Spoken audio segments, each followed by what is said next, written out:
جنوبی لبنان میں اسرائیل کے فضائی حملے کے نتیجے میں ایک ہی خاندان کے 4 افراد شہید ہوئے ہیں جبکہ ایک کمسن بچی زخمی ہوئی ہے۔ ذرائع کے مطابق شہر سور کے یہاں پر قریب واقع گاؤں سریفہ میں ہونے والے حملے میں 7 سالہ بچی ایلین سعید شدید زخمی ہو گئی۔ حملے میں اس کی نومولود بہن کے بشمول خاندان کے دیگر افراد بھی شہید ہوئے ہیں۔ ایلین کے دادا یہاں پر ناصر سعید نے واقعے کو بیان کرتے ہوئے کہا وہ جنازے میں شرکت کے بعد گھر لوٹ رہے تھے، اچانک شدید دھماکوں نے سب کچھ تباہ کر دیا، ایسا لگا جیسے طوفان ہم پر ٹوٹ پڑا ہو۔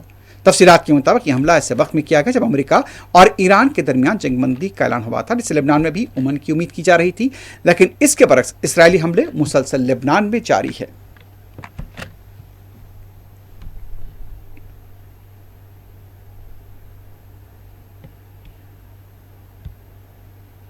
اسرائیل کے وزیر اعظم نتن یاہو نے اعلان کیا کہ جنوبی لبنان میں نام نہاد سیکورٹی زون کے اندر جنگ اب بھی جاری ہے اور انہوں نے میدان جنگ میں فوجی کارروائیاں جاری رکھنے کا عزم کیا ہے۔ نتن یاہو کا کہنا تھا کہ اسرائیل نے بہت بڑا کام مکمل کیا اور عظیم کامیابی حاصل کی۔ نتن یاہو کے مطابق ان کارروائیوں نے مشرق وسطیٰ کا چہرہ بنیادی طور پر تبدیل کر دیا ہے۔ اسرائیلی وزیر اعظم نے مزید کہا کہ اسرائیلی فوج لبنان کی جانب سے دراندازی کے خطرے کو ناکام بنانے میں کامیاب رہی۔